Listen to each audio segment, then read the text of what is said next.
नमस्कार, रोकठोक मध्ये आपलं स्वागत। मी प्रसाद काथे। झी 24 तास कडून सर्व महिलांना आजच्या जागतिक महिला दिनाच्या हार्दिक शुभेच्छा। या शुभेच्छा देताना विनंती इतकीच की कुटुंबासाठी खपताना आपल्या तब्येतीकडे आणि स्वतःला आनंद देणाऱ्या गोष्टींकडे दुर्लक्ष करू नका। आता आजच्या विषयाकडे वळूया। राजकीय पक्षांनी विशाखा समिती नेमावी आणि लैंगिक अत्याचाराला बळी पडलेल्या पक्षांतर्गत महिलांना सुद्धा न्याय मिळवून द्यावा अशी महत्त्वपूर्ण भूमिका महाराष्ट्राच्या महिला आयोगाच्या अध्यक्षा विजया रहाटकर यांनी मांडली आहे। विजया रहाटकर स्वतः दिल्लीत आणि महाराष्ट्रात सत्तेत असलेल्या भाजपाच्या राजकारणी आहेत। भाजपा महिला आघाडीच्या राष्ट्रीय अध्यक्ष आहेत। त्यांनी घेतलेली भूमिका निश्चितच कौतुकास्पद आहे, पण त्यांच्या जोडीला ही भूमिका राजकारणातल्या लैंगिक शोषणाकडे अंगुली निर्देश करते। तेव्हा जागतिक महिला दिनाच्या निमित्तानं आजची चर्चा त्यावरच। राजकारणातही कास्टिंग काउच।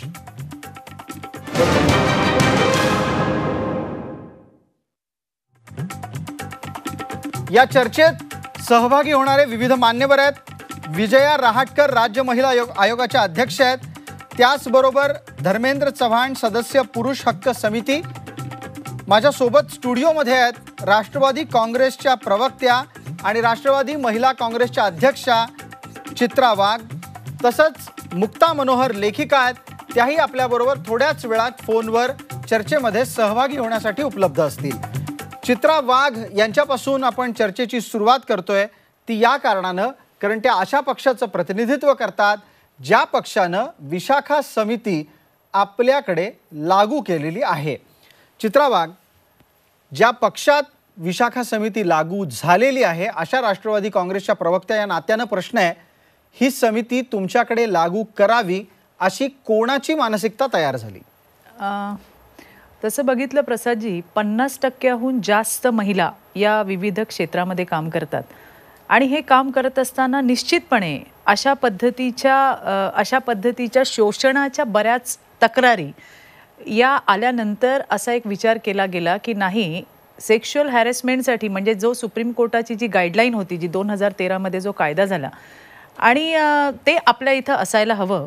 पण तुम्ही बघितलंत की कायदा तर आला, परंतु त्याचं इम्प्लिमेंटेशन जे आहे, ज्याला अंमलबजावणी आपण म्हणतो, ती ज्या पद्धतीने किंवा ज्या प्रभावीपणे व्हायला हवी त्या प्रभावीपणे झालेली आजही दिसत नाही। ही खरं तर शोकांतिका आहे। आता विशाखा कमिटी आणि त्याचं आता थोडंसं मला वाटतं इंटरनल कंप्लेंट कमिटी ICC असं एक करून ज्या ठिकाणी मग प्रायव्हेट सेक्टर असतील त्या ठिकाणी अगदी सगळ्या क्षेत्रामध्ये ज्या ठिकाणी 10 पेक्षा जास्त महिला काम करतात त्या सगळ्या ठिकाणी अशा पद्धतीची समिती असावी अशा पद्धतीचं आग्रह केला गेला आणि अशा पद्धतीची सूचना दिल्या गेल्या। आणि जर या सूचना तुमच्याकडे लागू झाल्या आहेत असं तुमचं म्हणणं असेल तर आत्ताच्या घडीला राष्ट्रवादी काँग्रेसमधल्या विशाखा समितीची रचना कशी आहे? नाही, निश्चितपणे आमच्या पक्षाची स्वतःची जी आहे ती विशाखा कमिटी पक्षामध्ये आहे। आमच्या सुप्रियाताई या त्याच्या अध्यक्ष आहेत, फौजियाताई खान ज्या राष्ट्रीय अध्यक्ष आहेत, खासदार वंदनाताई चव्हाण या त्याच्या मेंबर आहेत, आमदार विद्याताई चव्हाण या मेंबर आहेत, मी स्वतः त्याची मेंबर आहे। एवढंच नाही तर यशवंतराव चव्हाण प्रतिष्ठानच्या NGOच्या मार्फत काम करणाऱ्या ज्या आमच्या भगिनी आहेत त्या त्याच्या सदस्य आहेत आणि त्या अनुषंगाने त्याची बैठक होणं, त्याच्यावरती चर्चा करणं, या सगळ्या गोष्टी ज्या असतात त्या चालू असतात। परंतु अगदी आपल्याबरोबर चर्चेमध्ये विजया रहाटकर सहभागी झालेल्या आहेत, राज्य महिला आयोगाच्या अध्यक्ष आहेत। विजयाताई, आपलं चर्चेमध्ये स्वागत। माझा आवाज आपल्यापर्यंत पोहोचत असेल अशी मला अपेक्षा आहे।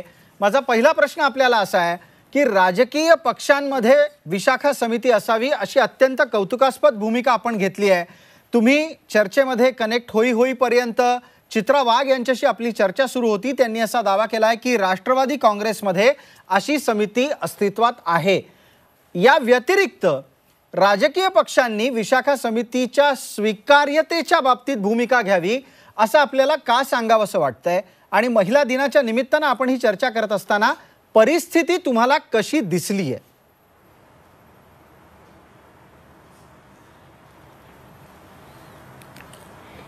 महिलांच्या सुरक्षेकरता सेक्शुअल हॅरासमेंट ॲट वर्कप्लेसचा कायदा आला आहे।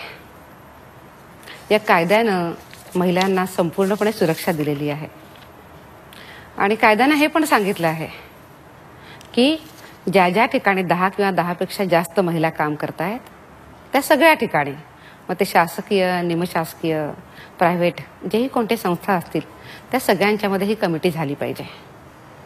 हा जो विचार आहे महिलांच्या सुरक्षेकरता हा अत्यंत महत्त्वाचा आणि व्यापक असा विचार आहे.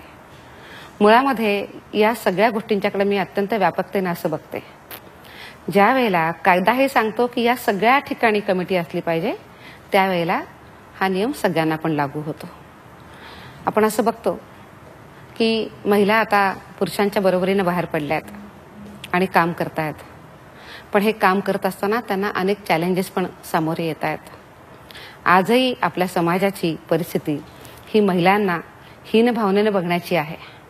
सगळ्यांचीच नाही आहे, पण त्यात सुद्धा असे काही विकृत माणसं आहेत की जी हीन भावनेनं महिलांच्याकडे बघतात, ज्याचा महिलांना खूप त्रास होतो. आणि मग जेव्हा आपण हा विचार करतो त्यावेळेला पण मग याच्यातला मुद्दा असा येतोय विजयाताई की जर समजा अशा प्रकारची मानसिकता असेल तर समाज बदलण्याची ज्यांच्यावर जबाबदारी आहे त्या राजकारण्यांमध्येही अशा प्रकारची भावना आहे असं म्हटलं तर ते योग्य असेल का गैरलागू असेल? नाही, नक्कीच हा जो कायदा आहे हा सगळ्यांच्या करताच बंधनकारक आहे आणि राजकीय क्षेत्रामध्ये सुद्धा या कायद्याबद्दलचा अवेअरनेस आता होतो आहे आणि त्या पद्धतीनं तिथलं वातावरण सुद्धा तयार होतं आहे.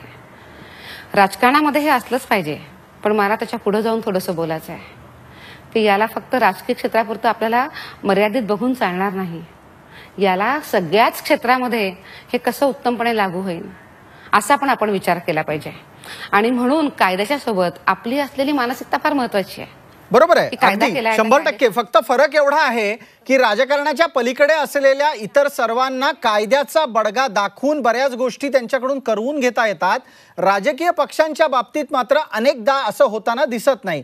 सर्वसाधारणपणे RTIचा कायदा असेल, विशाखा समिती असेल, यांच्या अंमलबजावणीबाबत बऱ्याचदा राजकीय पक्ष काकू करताना दिसतात. आपल्याबरोबर नीलमताई आहेत. नीलम गोऱ्हे यांची वेगळी ओळख महाराष्ट्राला करून देण्याची गरज नाही, मात्र आत्ताच त्या चर्चेत सहभागी झाल्या आहेत. संकेतानुसार त्यांची ओळख आपण करून देऊ. महाराष्ट्राच्या विधान परिषदेच्या त्या सदस्य आहेत. शिवसेनेच्या रणरागिणी म्हणून त्या ओळखल्या जातात आणि त्याचबरोबर महिलांवरील अन्यायाच्या विरोधात महाराष्ट्रात अत्यंत सकारात्मक काम, न्याय मिळवून देण्याचं काम नीलमताई करत असतात. नीलमताई, आपलं चर्चेत स्वागत. शिवसेनेत विशाखा समिती आहे का? शिवसेनेमध्ये अशी विशाखा समिती नाहीये, परंतु आमच्या ठिकाणी म्हणजे महिला संपर्क प्रमुख गेल्या वर्षभरामध्ये सर्व जिल्ह्यामध्ये नेमलेले आहेत आणि शिवसेना महिला आघाडीचं काम करत असताना नीलमताई, कनेक्टिव्हिटीचा थोडासा प्रॉब्लेम झालेला दिसतोय. तुमचा आवाज ये जा करतोय. आपण दरम्यान चर्चेला थोडंसं पुढे नेऊ. आपल्या सोबत लेखिका मुक्ता मनोहर आहेत.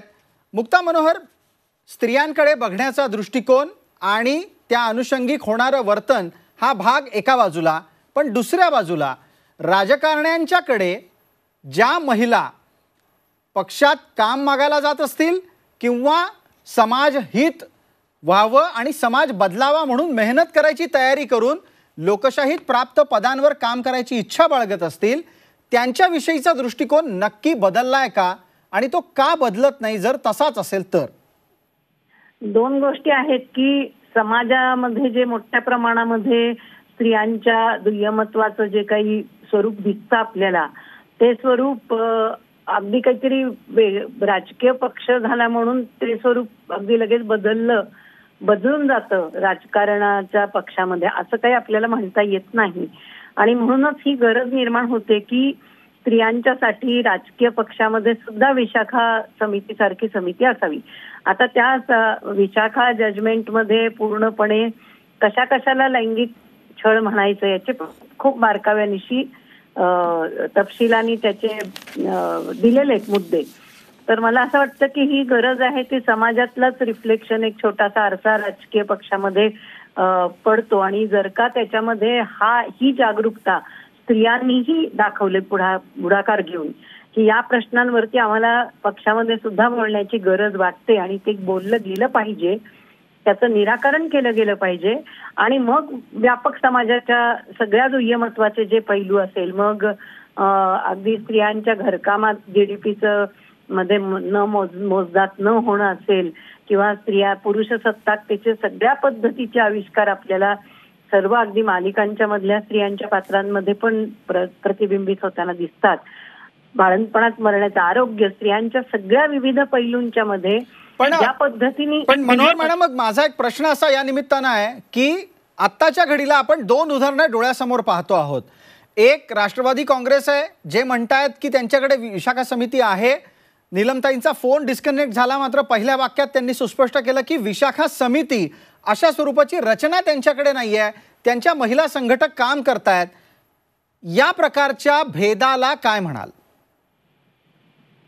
म्हणजे या प्रकारचा भेद म्हणजे काय, सगळ्या राजकीय पक्षांच्या मधली जागरूकता असली पाहिजे की स्त्रिया जे समाजामध्ये चालतं, विशाखा समिती जर का वर्किंग विमेनच्या साठी नेमण्याची गरज राहते तर ती राजकीय पक्षाच्या मध्ये सुद्धा असलीच पाहिजे, ती वाटली पाहिजे आणि त्याची नोंद घेऊन सगळ्या पक्षांनी याची जागरूकता दाखवलीच पाहिजे. कारण काय की राजकारणामध्ये आले सगळे पुरुष आणि सगळे महिला म्हणून ते काही लगेच सगळ्या समानतेबद्दल, उलट त्या राजकीय पक्षाची काय धोरणं आहेत समानतेच्या प्रश्नाबाबतीत याचं प्रतिबिंब अंतर्गत संबंधामध्ये तर नक्कीच पडतं. मग ते जातीयतेच्या संदर्भामध्ये पडतं, तसं स्त्रियांच्या बाबतीत मोठ्या प्रमाणात पडतं. म्हणजे जर का राजकीय पक्षाचे. मनोहर मॅडम, आपल्या बरोबर नीलमताई जोडल्या गेल्या आहेत. मगाशी एका फोनच्या कनेक्टिव्हिटीच्या प्रॉब्लेममुळे त्या आपलं म्हणणं पूर्णपणे मांडू शकल्या नव्हत्या. नीलमताई, मगाशी आपलं वाक्य होतं की शिवसेनेत अशी समिती नाही, मात्र महिला संघटक आणि महिला कार्यकर्त्यांच्या माध्यमातून शिवसेनेची वेगळी रचना आहे. ती कशी आहे ते सांगा. मुळामध्ये आज आंतरराष्ट्रीय महिला दिन आहे आणि अत्यंत ज्वलंत अशा प्रश्नावर आपण आम्हाला बोलवलं चर्चेमध्ये, त्याबद्दल मी आभारी आहे. गेल्या काही वर्षांमध्ये या प्रश्नांना वाचा फुटायला लागलेली आहे आणि मुक्ता मनोहरला माहिती आहे साधारणपणे 76-77 पासून ज्यापासून त्या काम करतात तेव्हापासून आम्ही काम करतोय. आणि ट्रेड युनियन क्षेत्र असेल किंवा राजकीय पक्ष असतील किंवा अजून महिला संघटना असतील, NGOज असतील, या सगळ्यांच्या मध्ये पॉवर रिलेशन्सचा उपयोग करून, त्या सत्तेचा उपयोग करून महिला कार्यकर्त्यांना सुद्धा शोषणाचं बळी व्हावं लागतं, हे निश्चित आहे. परंतु प्रश्न त्याच्यामध्ये असा आहे की सार्वजनिक ठिकाणी सुरक्षितता ही जशी एम्प्लॉयरची जबाबदारी आहे, त्याचबरोबर एका अर्थाने आम्ही पक्षांमध्ये नेतृत्व करणाऱ्या महिला आहोत. असं नाहीये की आम्ही फक्त घेणाऱ्याच्या भूमिकेत आहोत. मी पुणे जिल्ह्याची संपर्क प्रमुख म्हणून काम केलेलं आहे. सर्व तिकीट देत असताना आमच्या शिफारसीनुसार पक्ष ते मुद्दे ऑनर करत असतो आणि जेव्हा महिला स्वतः निर्णयाच्या प्रक्रियेत असते तर मी तुम्हाला हमी देऊ शकते स्वतःच्या अनुभवातून, मी केवळ दुसऱ्यांना सांगून नाही म्हणणार की निर्णय प्रक्रियेत जेव्हा महिला असतात तेव्हा निश्चितपणाने स्त्रियांना त्या संदर्भामध्ये पूर्णपणाने सुरक्षितता वाटते अधिक मोठ्या प्रमाणात. आणि ज्या वेळेला त्यांच्या तक्रारी होतात किंवा त्यांना एखादी व्यक्ती नीट असं वाटतं की वागत नाहीये, तर मला असं वाटतं की एम्प्लॉयर कशा स्वरूपात ते असणार, निवडणूक आयोगाला त्याचं उत्तरदायित्व असणार का काय असणार, याच्यावरती सर्व राजकीय पक्ष आणि निवडणूक आयोग यांनी मिळून त्याच्यातून काही मार्ग काढणं सहज शक्य आहे. फक्त राजकीय पक्षांना जोडायचं स्वतःच्या राजकीय विचारसरणीतून असं म्हणण्यापेक्षा एक लक्षात घेऊया की ही एक मानवी प्रवृत्ती आहे. सर्व पक्षांमध्ये, सर्व ठिकाणच्या लोकांमध्ये अशा सर्व माणसं वाईट नसली तरी काही अपप्रवृत्ती दिसतात आणि महिला कार्यकर्त्या ज्या आहेत त्या एवढ्या, म्हणजे आमच्या तर मी 100% खात्री देते की शिवसेना महिला आघाडीमधल्या आमच्या महिला एवढ्या आक्रमक आहेत की त्यांनी संघर्ष केलेला आहे वेळोवेळी. मग आता या संघर्षाच्या निमित्तानं मला प्रश्न विचारायचा आहे की तुमच्याकडे जर समजा, तुमच्याकडे याचा अर्थ व्यक्तिगतरित्या नीलम गोरे यांच्याकडे नाही, पक्षातल्या एखाद्या महिलेकडे जी पदाधिकारी आहे, जबाबदार महिला नेता आहे, तिच्याकडे दुसरी एखादी महिला शिवसेनेतली लैंगिक शोषणाची पक्षांतर्गत नेत्याच्या विरोधातली तक्रार घेऊन आली तर शिवसेना काय करते? मुळामध्ये असं आहे की बऱ्याचशा वेळेला आधी राजकीय मतभेद होतात आणि नंतर त्यांचे वेगवेगळ्या प्रकारचे मतभेद वाढायला लागतात. एखादा पुरुष कार्यकर्ता जर का चांगला वागत नसेल तर स्त्रिया त्याच्याबद्दलची तक्रार थेट माननीय उद्धव साहेबांकडे करतात, रश्मी वहिनींच्याकडे करतात. आमच्याकडे प्रत्येक स्तरावर, मग ते उपशाखा प्रमुख असतील, शाखा प्रमुख असतील किंवा भारतीय कामगार सेनेतले लोक असतील, बचत गटातले असतील, विविध स्तरावरच्या जवळजवळ 30-40 जी वर्तुळ आहेत सत्तेच्या संदर्भातल्या पदाधिकाऱ्यांची, त्या प्रत्येकाशी कुठे ना कुठे पक्षप्रमुखांशी संबंधित असे महिला पुरुष दोघही व्यक्ती सातत्याने संवाद साधत असतात. आणि अशा समजा आल्या तक्रारी तर तर त्याच्यावरती योग्य तो माहिती घेऊन त्याच्यावरचा निर्णय घेतला जातो. पण अगदी. मीडियामधून तुम्ही म्हणाल की त्या संदर्भात त्या महिलेने मीडियाकडे धाव घेतली, तर त्याच्यावरती सुद्धा मीडियाने पण याच्यावरती बऱ्याच वेळेला आवाज उठवलेला आहे. अगदी. आपल्या बरोबर एक पुरुष सहकारी या चर्चेत आहेत, अर्थात मान्यवर आहेत ते आपल्या सोबतचे, आणि धर्मेंद्र चव्हाण यांना नाशिकमध्ये तरी पुरुषांच्या हक्कासाठी लढणारा व्यक्ती या परिचयाच्या शिवाय दुसरी इतर अधिक उत्तम ओळख नाही असं म्हटलं तर गैर नाही आहे. धर्मेंद्र चव्हाण, आपण चर्चा ऐकता आहात. 4 महिलांनी विविध प्रकारची मतं या चर्चेत मांडली आणि त्या चर्चेच्या दरम्यान अशी एक गोष्ट एकत्रितरित्या निघून आली आहे की महिलांना सार्वजनिक जीवनात जगताना संरक्षणाच्यासाठी ज्या कायदेशीर रचना आहेत त्याची अंमलबजावणी सर्व पातळ्यांवर झाली पाहिजे. राजकीय दृष्ट्या ती काही ठिकाणी होताना दिसत नाही आहे. तुम्हाला वाटतंय की विद्यमान स्थितीत अशा प्रकारच्या रचनेला अधिक प्रभावीपणे लागू करताना काही जण अजूनही कचरतायत, काही राजकीय पक्ष तयार होत नाही आहेत?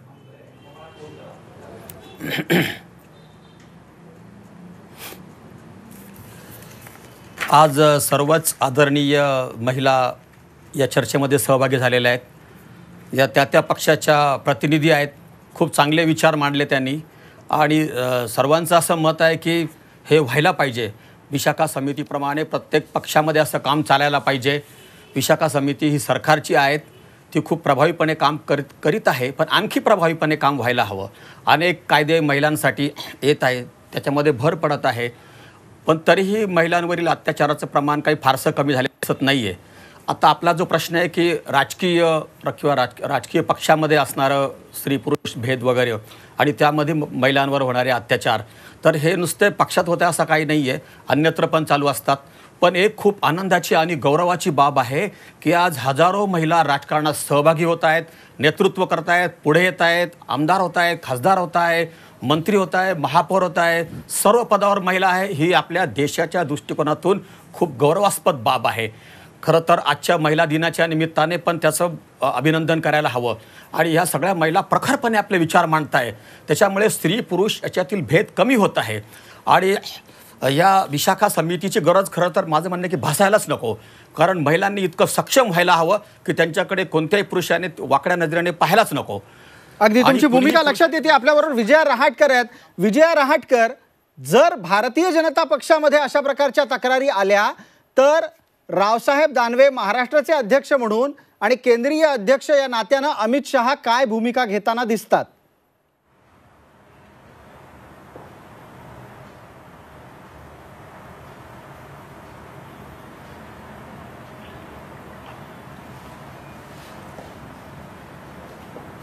विजया रहाटकर, माझा आवाज आलाय आपल्याला? प्रश्न पोहोचलाय का? हॅलो, हां, आता आलाय. ठीक आहे विजया रहाटकर, मी परत एकदा आपल्याला प्रश्न विचारतो. या चर्चेमध्ये शिवसेना, राष्ट्रवादी काँग्रेस यांच्या भूमिका आपल्या समोर आलेल्या आहेत. मुक्ता मनोहर यांनी एक सामाजिक नेत्या, कार्यकर्त्या या नात्यानं आपली भूमिका मांडली आणि महेंद्र चव्हाण यांनी पण भूमिका मांडली. माझा प्रश्न आता, तुम्ही ज्या पक्षाच्या महिला आघाडीचं राष्ट्रीय नेतृत्व करता त्या पक्षात तक्रारी आल्यास रावसाहेब दानवे प्रदेशाध्यक्ष म्हणून आणि अमित शहा राष्ट्रीय अध्यक्ष म्हणून काय भूमिका घेतात? त्यांची पहिली प्रतिक्रिया काय असते?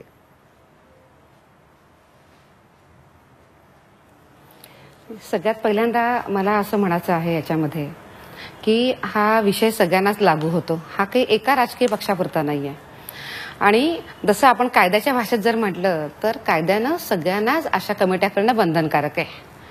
पण याच्यासोबतच ज्या राजकीय पक्षामध्ये महिला काम करतात त्या पक्षामधलं वातावरण कसं आहे याच्यावर फार अवलंबून आहे. ज्या पक्षामध्ये काम करायला महिला विश्वासानं येतात तिथं तो विश्वास त्या महिलांना मिळतो का? त्यांच्याकरता त्या सन्मानाच्या भावनेनं बघितलं जातं का? हे प्रश्न अतिशय महत्त्वाचे आहेत. मग एक छोटा प्रश्न आहे याच निमित्तानं, आणि आपल्याला जाहिरातीची विश्रांती घ्यायची असल्यानं तत्पूर्वी कृपया आपण त्यावर मार्गदर्शन करा की अशी कोण माणसं असतात की जी महिलांसाठी असुरक्षित वातावरण राजकीय क्षेत्रात तयार करतात? पक्षाचं नेतृत्व आणि त्याच्या खालचे पुरुष कार्यकर्ते हे सरसकट एका माळेत त्यामुळे मोजले जाऊ शकतात का?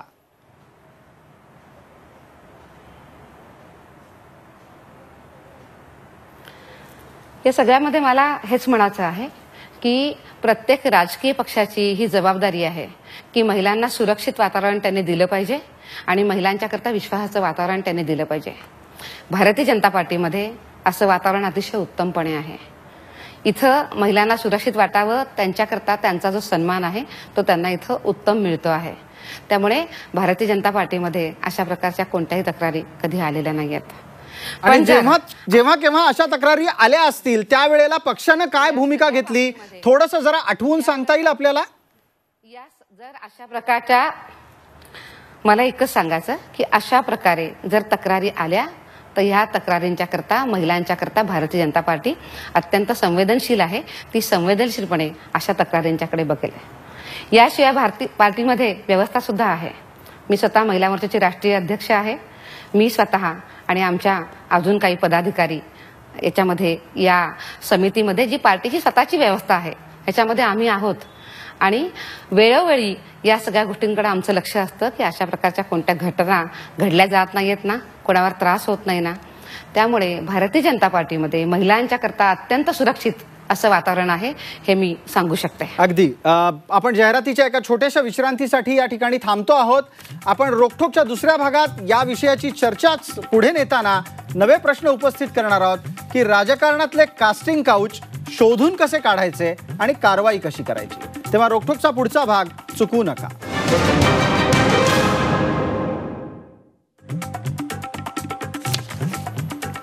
नमस्कार. रोखठोकच्या या दुसऱ्या भागात आपलं स्वागत. आपण थेट मान्यवरांसोबत चर्चा करणार आहोत. विषय आहे जागतिक महिला दिनाच्या निमित्तानं उपस्थित झालेला आणि तो महिलांच्या बाबतीत, सुरक्षिततेच्या बाबतीत विशाखा समिती राजकारणातल्या विविध प्रतिनिधित्व करणाऱ्या पक्षांमध्ये असावी असा आग्रह महिला आयोगाच्या अध्यक्ष विजया रहाटकर यांनी केल्यामुळे, आणि विषयाचं नाव आहे राजकारणात सुद्धा कास्टिंग काउच आहेत का. आपल्या सोबत मान्यवर आहेत चित्रा वाघ, महाराष्ट्राच्या महिला आयोगाच्या त्या सदस्य होत्या. तेव्हा चित्रा वाघ यांना माझा थेट प्रश्न असा आहे की आत्ताच्या घडीला तुम्ही तुमचा जुना कार्यकाळ आठवून सांगा की एखाद्या राजकीय पक्षाच्या प्रकरणात आयोगाची भूमिका काय असायची आणि पक्षाची भूमिका कशी असायची. बरोबर आहे की ज्या वेळेला महिला आयोगाची सदस्य म्हणून मी महाराष्ट्रामध्ये काम करत असताना राज्य महिला आयोगावर अशा विविध पक्षांच्या तक्रारी ज्या आहेत त्या आमच्याकडे आल्या होत्या. मला चांगलं आठवतंय की महाराष्ट्रातले नावाजलेले जे पक्ष आहेत अशा पक्षांच्या नेत्यांना नोटीस मी स्वतः पाठवलेल्या आहेत.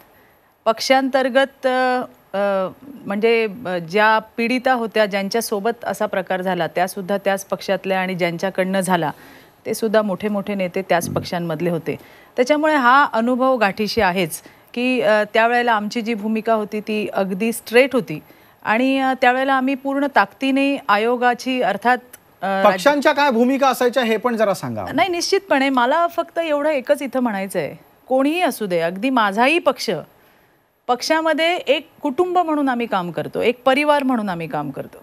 आणि हे काम करत असताना जर एखाद्या महिलेला अशा पद्धतीने काही वेगळं तिच्यासोबत घडतंय किंवा मग तो कोणीही असू दे, आरोपी अगदी कोणीही असू दे, सारवं करायचं काम आमच्या पक्षाने कधी शिकवलं नाही किंवा आम्ही कधी केलं सुद्धा नाहीये. पण मग ज्या प्रकरणांचा संदर्भ तुम्ही देता आहात, तुम्ही दोन्ही पक्षांची नावं घेत नाही आहात, काय त्याची राजकीय कारणं आहेत मला माहिती नाही, पण तुम्ही स्वतः त्या प्रकरणांची ज्या वेळेला चौकशी केली असेल किंवा त्यात काय घडतंय याची माहिती घ्यायचा प्रयत्न केला असेल, तेव्हा त्यातलं एक सूत्र तुम्हाला काय लक्षात आलं, त्या पक्षांमधल्या महिलांवर अत्याचार पुरुषांकडून का होत होता. आता गंमत अशी आहे प्रसादजी की त्यावेळेला मी आयोगाची सदस्य होते आणि त्यावेळेला ज्या पीडिता होत्या त्या आमच्याकडे आल्या आणि काही एक केस मला वाटतं आम्ही सुमोटोमध्येच घेतली होती, कारण याच्यासाठी वाट बघण्याची नसते, आपल्याला समोर दिसत होतं, प्रसारमाध्यमातून गोष्टी बाहेर येत होत्या. वाईट या गोष्टीचं वाटतं, अहो पोलीस स्टेशनला तक्रार घेतली जात नव्हती. म्हणजे अक्षरशः मला आठवतंय की आम्हाला पोलीस स्टेशनला जाऊन बसावं लागलं, त्यावेळेला तक्रारी घेतल्या गेल्या. कारण फक्त याचं हेच की ते एका पक्षाचे नेते होते आणि त्यांच्या विरोधामध्ये, अरे पक्षाचा जरी नेता असला तरी काम करणारी जी तक्रार करते ती सुद्धा त्याच पक्षाची एक सदस्य आहे. वाईट या गोष्टीचं वाटतं की कोणीही असू दे, कुठलाही पक्ष असू दे, मला इथं कोणाचं नाव घ्यायचं नाही कारण हे काही राजकारण करण्याचं नाही आहे, पण मी माझा अनुभव सांगते की ज्या वेळेला एखाद्या पक्षामध्ये, आपल्या पक्षात जर अशी घटना होती, आपल्याला दिसतंय की आणि हे प्रत्येकीला कळत असतं की इथं काय चूक आहे, कोणाची चूक आहे पाणी किंवा कुठं काय. मुरतंय ते माहिती आणि- असतं. तर त्यामुळे अशा वेळेला नेत्यांची पाठराखण करणं, नाही नाही आमचे ते असे नाहीच आहेत आणि ती बाईच अशी आणि हे हा जो काही प्रकार होतो की नाही, अगदी. तो मग आता इतका या निमित्तानं- मानसिकता म्हणजे इतका त्रास देणारा असतो या हा. निमित्तानं आता आपण मुक्ता मनोहरांना विचारू. मुक्ताताई, आपण ऐकलत चित्रा वाघ यांनी मांडलेलं मत ऐकलत आणि त्यातलं एक वाक्य महत्वाचं होतं. त्या म्हणाल्या की पीडित महिलेच्या पाठीशी उभं राहायच्या ऐवजी राजकारणातल्या बऱ्याचशा जबाबदार असलेल्या महिला हे बलशाली असलेल्या पुरुषाच्या मागे उभ्या राहतात आणि त्याची पाठराखण करतात. ही कुठली मानसिकता आहे? मुक्ताताईंचा फोन कट झालाय, पण ठीक आहे, हा मुद्दा घेऊन आपण नीलमताईंकडे जाऊ. नीलमताई, तुमच्याकडून उत्तर अपेक्षित आहे. शिवसेनेतलं एक प्रकरण या निमित्तानं बऱ्यापैकी चर्चेत आलं होतं आणि त्या प्रकरणात सुद्धा पीडित महिलेच्या पाठीशी उभ्या राहिलेल्या खूप कमी महिला आम्हाला दिसल्या. त्याच्या उलट संबंधित पुरुषाच्या पाठीशी उभ्या असलेल्या महिला आणि पुरुष यांची संख्या जास्त होती. प्रसाद, मी स्वतःबद्दल बोलू शकते आणि मी अगदी आपल्या शब्दांवर विश्वास नसला तरी मला आता इथे उदाहरण द्यायला पाहिजे की सौजन्या जाधव नावाची एक मुलगी होती नव्या मुंबईमध्ये आणि तिला तिथल्या असंच त्यावेळेला सत्तेत असणाऱ्या पक्षांच्या नगरसेवकांनी त्रास दिला होता आणि त्यानंतर त्या मुलीने आत्महत्या केली. आता त्याच्या केसचा 6 वर्षांनी निकाल लागला आणि त्याच्यात त्या दोघांनाही जन्मठेपेची शिक्षा झालेली आहे आणि त्याच्यामुळे ह्या प्रवृत्ती आहेत. दुसरं असं आहे की सुओ मोटो ज्यांची तक्रारची दखल घेतली त्या नगरसेविका आजही आमच्या पक्षात आहेत. त्यांना पदं मिळालेली आहेत. प्रत्येक कार्यक्रमामध्ये त्या नेतृत्व करत आहेत आणि त्यामुळे त्यांची जी काही तक्रार होती ज्या व्यक्तीच्या वर्तनाबद्दलची, तर त्याच्यावरती काही मार्ग निघालेला आहे हे एवढं निश्चित आहे. आणि त्या व्यक्तीलाही काही जबाबदाऱ्या पक्षाकडून देण्यात आल्या. पूर्णपणे ते पक्षातून बाहेर गेले अशा प्रकारचं चित्र तर दिसलं नाही. मला काय वाटतं की थोडंसं कुठल्या तरी पक्षांना असं म्हणजे आम्हीच आहोत की ज्याच्यामध्ये मी काही सहकारी यांनी याच्यामध्ये कायम तिची बाजू समजून घ्यावी पक्षाने म्हणून प्रयत्न केलेले आहेत. त्याच्यामुळे हे माहिती असून सुद्धा माझ्याकडे पण आमच्या विरोधी पक्षात असणाऱ्या अगदी चित्राताई ज्या पक्षात आहेत त्यांच्या पिंपरी चिंचवडमधल्या नगरसेविकेनी जाहीर तक्रार केली होती आणि ती मला भेटायला आली होती गेल्या निवडणुकीच्या वेळेला आणि त्यावेळेलाही त्यांनी सांगितलं की त्यांनी तर त्यांच्या नेत्यांवरतीच आरोप केला होता. पण मी त्यावेळेला त्या महिलेला असा सल्ला दिला की तुम्ही तुमचं जे काही म्हणणं आहे ते तुम्ही महिला आयोगाकडे मांडा आणि माझ्याकडे मांडा आणि तुमची इच्छा असेल तर मी लक्ष घालते त्याच्यामध्ये.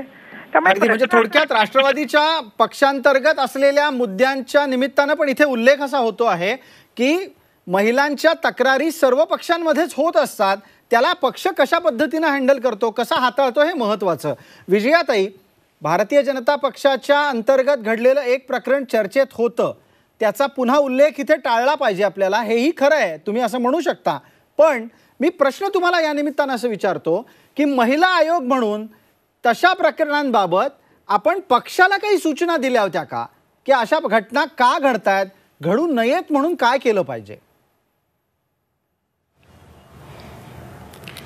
प्रसादजी, मला प्लीज तुम्ही प्रश्न रिपीट करा, मला अर्धा आवाज आलाय. बरं विजयाताई, मी असं म्हणालो की भारतीय जनता पक्षाच्या अंतर्गत अशाच स्वरूपाची एक तक्रार झाली होती. तुम्हाला कदाचित तो विषय इथे काढला नाही तर बरं वाटू शकतं, पण चर्चा ज्या अनुषंगाने सुरू आहे त्या अनुषंगाने मी विचारतो की जेव्हा भाजपमधलं एक प्रकरण उघडकीस आलं तेव्हा महिला आयोगाच्या प्रमुख या नात्यानं तुम्ही पक्षाला काही सूचना दिल्या होत्यात का, आणि अशा घटना भाजपात होऊ नयेत म्हणून काही उपाय सुचवले होतेत का?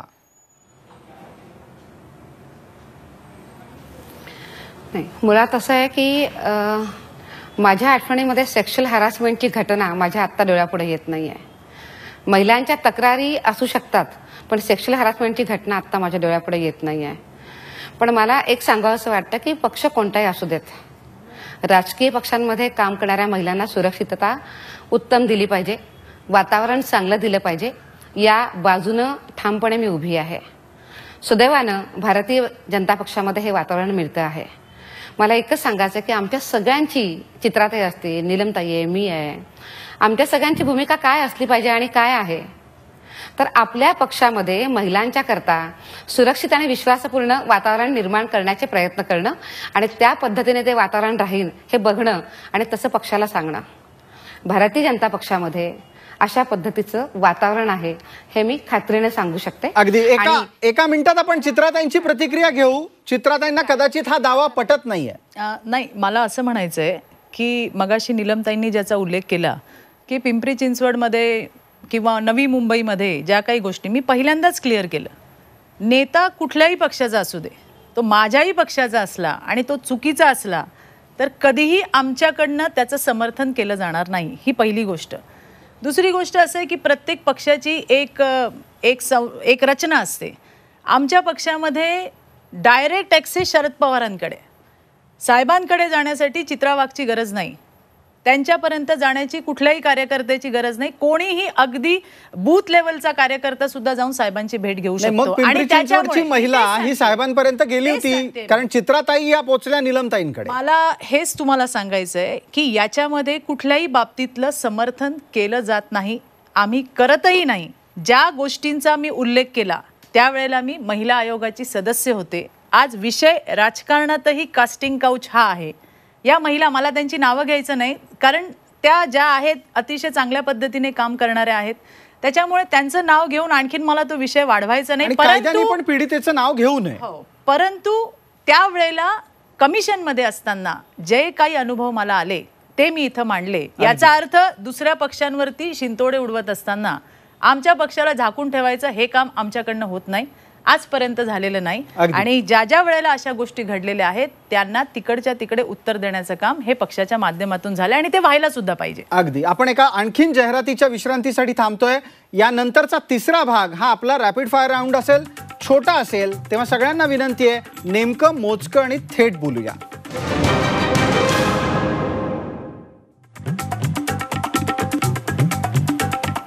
नमस्कार. रोखोकच्या तिसऱ्या भागात आपलं स्वागत. हा रॅपिड फायर राऊंड असं समजावा आणि अत्यंत थोडक्यात मोजकं आणि नेमकं बोलावं अशी विनंती आपण या आधीच्याही भागात जाहिरातीचा ब्रेक घेत असताना केली होती. तेव्हा माझा पहिला प्रश्न आहे चित्रा वाघ यांना, खाजगी आस्थापनांमध्ये विशाखा समिती सक्तीची करावी, अनिवार्य करावी आणि ती कशी करावी?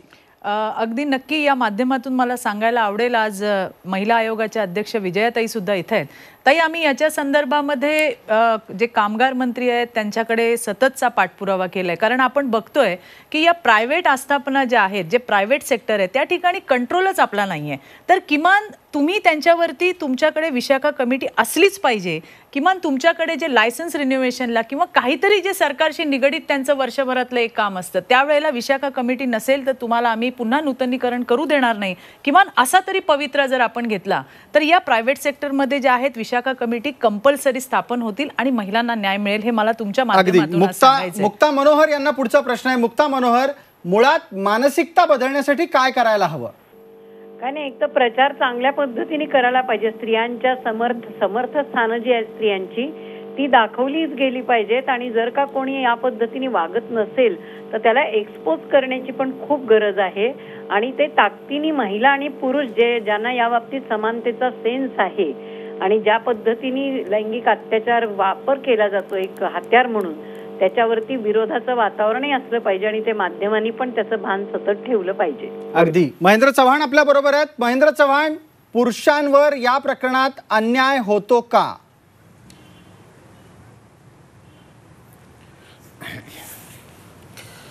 मी ॲडव्होकेट धर्मेंद्र चव्हाण, 27 वर्ष झाले वकिली करत आहे. पुरुषांची बाजू मांडतोय संपूर्ण महाराष्ट्रात आणि महाराष्ट्राच्या बाहेर पुरुष हक्क संरक्षण समितीच्या माध्यमातून.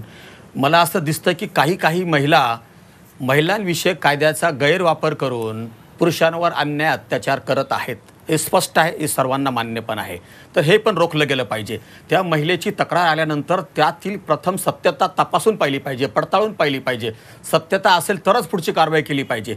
पण आपल्याकडे होतं काय, महिलेने तक्रार दिली की त्या पुरुषाला आरोपीच्या पिंजऱ्यात उभं केलं जातं आणि त्याचं संपूर्ण आयुष्य बर्बाद केलं जातं. असं होता कामा नये. म्हणजे महिला, तुमचं म्हणणं असं आहे की तपासणी आणि चौकशीच्या अंतर्गत पुढील कारवाई ठरली पाहिजे. नीलमताई गोरे आपल्या बरोबर आहेत. नीलमताई, शिवसेनेत विशाखा समिती कधी अस्तित्वात येणार? मला असं वाटतं की आमच्याकडे पक्षाश्रेष्ठी आमची जी भूमिका आहे आणि प्रत्येक ठिकाणची रचना आहे त्याच्यामध्ये शिवसेना सगळ्या जणी स्त्रिया एका समूहानेच वावरत असतात आणि त्याच्यामुळे शिवसेनाच्या रणरागिणी हा जो शब्द वापरलेला होता तो योग्य आहे. कमिट्यांच्या पेक्षा सुद्धा तुमच्या मनातली स्फूर्ती आणि धाडस हे महत्वाचं असतं. आणि आमच्या पक्षात मी आव्हान देते आता तुम्हाला झीच्या मार्फत, नोवेअर झाली आहे स्त्री लैंगिक शोषणामुळे. जसं इतर पक्षामध्ये तोंड बंद केलंय आणि तो प्रश्न आम्हाला दिसतच नाही असं बोलतात, असं कधी होणार नाही. त्या स्त्रिया आजही पक्षामध्ये काम करून त्यांना योग्य ते संरक्षण पक्षाकडून प्राप्त होतं. आणि 99% अत्यंत तुरळक ठिकाणी काही राजकीय जेव्हा हितसंबंधाचे संघर्ष तयार होतात त्यावेळेला ह्या सगळ्या गोष्टींना अधिक फाटे फुटतात, ही देखील वस्तुस्थिती आहे. अगदी. आपल्याबरोबर विजयाताई आहेत. विजयाताई राज्य महिला आयोगाच्या अध्यक्ष आहेत. त्यांच्यासाठी हा प्रश्न, शेवटचा प्रश्न आहे चर्चेतला.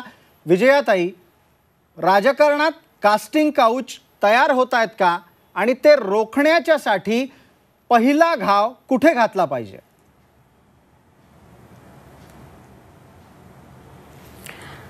मला असं वाटतं की ज्या ज्या ठिकाणी महिलांचा अवमान करणारी वक्तव्य होतात, ज्या ज्या ठिकाणी महिलांना कमी लेखलं जातं, त्यांचे अधिकार मान्य केले जात नाही, त्या सगळ्या ठिकाणी आपण या विषयावरचा विरोध करायला हवा. राजकारणामध्ये सगळेच पक्ष असतील, मी एका कोणत्या पक्षाचं म्हणणार नाही, अशी जी माणसं आहेत त्यांना रोखायला हवं.